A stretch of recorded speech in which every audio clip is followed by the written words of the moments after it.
Hey guys, I'm Darren Miles with Darren Miles Photography, and I'm based here in beautiful, sunny Southwest Florida. Long time no see. Not only is this the holiday season, but I had two weddings in December, one in the Bahamas, in Nassau, and it was lots of fun. But I'm back and I'm here to review this piece of gear that's fairly practical.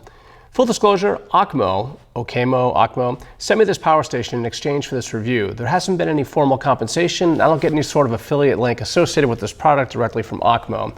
However, the unit is close to $1,400, so there's that.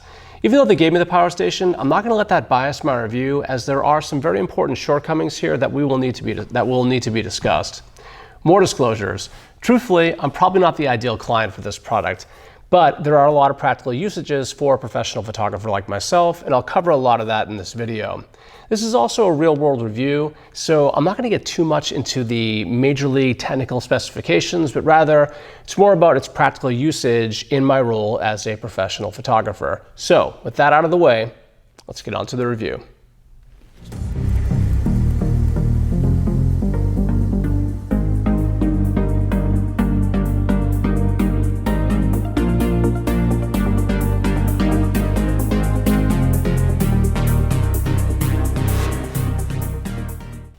First up is build quality, and let me just sum it up in one word: robust.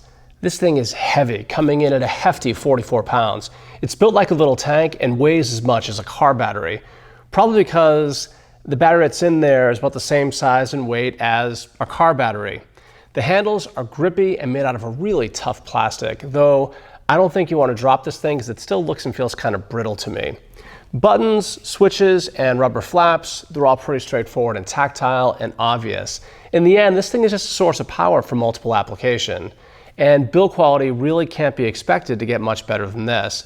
Maybe if the exterior case were made out of metal, but given that this is electric, I don't know that metal would necessarily be a good idea. So for build, I'm really not sure what else there is to say, but we're going to give this thing a 10 out of 10 for build quality. Next up is ease of use. The ideal user of a product like this is probably somebody who camps on a regular basis and needs power for lots of little household devices they would take with them on a camping trip, like maybe lights or a coffee maker, maybe small portable ovens or refrigerators, etc. Now, I'm happy to report that this device with 2,000 watts available can handle them all, even simultaneously.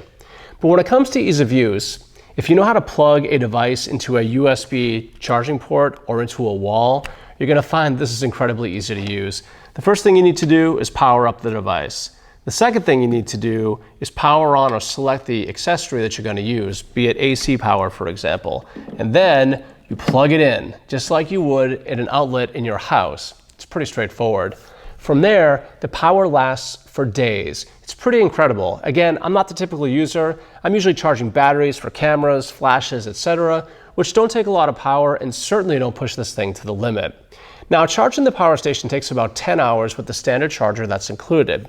OKMO also offers a solar panel, which they didn't send me, so I can't give you an exact time that it takes to charge, but with bright sunshine, I'm assuming it'll probably take a little bit longer to charge than it would if you plugged it into the wall. The bottom line is, ease of use, it just doesn't get much easier than this, and as such, we're going to give the Powerstation another perfect 10 out of 10 for ease of use. Next up is ergonomics. If there's one area where I think the OKMO Powerstation is definitely lacking, it's in the ergonomics department. And that's primarily because it doesn't give you a lot of information. The display is very small and doesn't really show me whether it's approaching its maximum load. And when I charge, it doesn't tell me what percent I'm at. It has an old school bar display that I guess means each bar is 20%, given that there are 5 of them on there, but it's unclear. It would also be helpful as if I had some kind of idea as to how much power or time I had left based on my current rate of consumption. On the plus side, there are 3 standard USB ports, AC and DC ports, and 1 USB-C port. I kind of wish there were 2 standard USB ports and 2 USB-C ports, given that more and more devices, even from Apple, seem to be migrating towards USB-C connectivity and moving away from standard USB and Lightning connections. If I were to nitpick just a little bit more, I kind of wish the outlets were spread out just a little bit more, as things can get really crowded here, especially if you have larger power supplies that need to plug into the AC outlets. There's a lot of real estate down here on the panel that could have been used for additional ports and outlets, or even just to spread out, again, the ports and outlets as they exist right now. Don't get me wrong, ergonomically, it's not bad. I just wish it were a little bit better, had a better display, gave me more information, and the ports themselves were just spread out a little bit more. All in, for ergonomics, I'm going to give the OKMO Powerstation a 7 out of 10. Next up is value. When OKMO first introduced me to this product, I was thinking, even though it's beautiful and sunny in Southwest Florida most of the time, one of the things we really know how to do well down here is storms. And with storms comes power outages. A 2,000 watt power station like this would be ideal, as we'd be able to power a bunch of small appliances for a period of time while the crews work to get the electricity back on. My kids could power their iPhones and iPads as well. So for practical purposes, the OKMO Power Station is pretty awesome. OKMO says that with normal electricity usage, a household could power themselves for 2 to 4 days. I'm sure that depends on exactly what it is that you're powering. I don't think, for example, I could be running my air conditioning unit off of this, but a small refrigerator and some small appliances, no problem, not to mention iPads, iPhones, etc., to keep the kids at bay. At $1,400, the OKMO 2000 watt power station is by no means cheap, and there are certainly other options available in the marketplace today, so be sure to do your own research before you go ahead and plunk down the $1,400 that it takes to get this device. Again, I wish OKMO gave me more information, but in terms of what it's capable of doing, the OKMO could be a great device in an emergency situation like a storm or a power outage, or if you happen to be a camper. I could see where something like this would be just great if you were to go glamping instead of camping. So for value, I'm going to give the OKMO an 8.5 out of 10.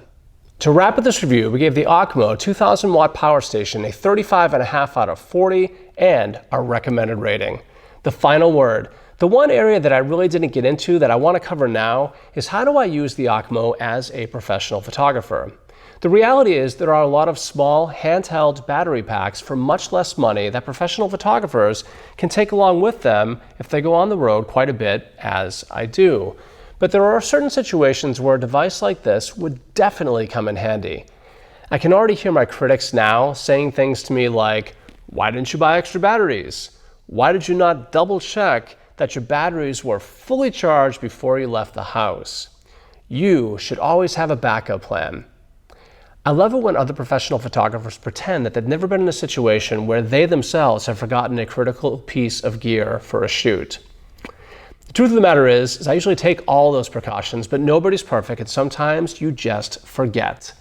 There are also situations where even if I have backup batteries and power, things can still happen. For example, there are certain times when I will do multiple photo, video, and 360 tour shoots on multiple houses in a row in the same day.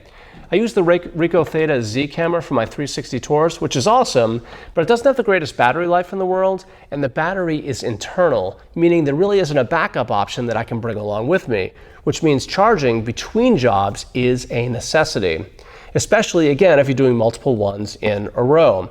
Yes, I have a car charger for it, but if your phone is anything like mine, it's usually dominating that port and will run out of battery pretty quickly if it isn't plugged in.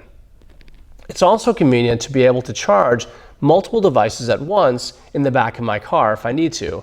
Camera batteries, flash batteries, the aforementioned Ricoh Z Theta camera, whatever, etc. Obviously, I'm not going to carry this thing around, but if I can leave it stationary in the back of my car, I will definitely take advantage of it, and I have. It's like having an outlet from your home available at your disposal in your car. It's very convenient, and I kind of like it, and I take it pretty much with me wherever I go now. Again, recognizing that I'm probably not the ideal client for this device, I've definitely found a way to work it into my workflow, and to be honest, it's almost become like a security blanket, and I kind of like it. That's a bit of a long-winded explanation for something that's pretty practical and pretty useful if you're a professional photographer who's on the go and on the road all the time, like me. I'm Darren Miles with Darren Miles Photography, and I'm based here in beautiful, sunny Southwest Florida. If you like videos like this, go ahead and give me a like, or better yet, subscribe. Thank you so much for watching, and until the next time, happy charging.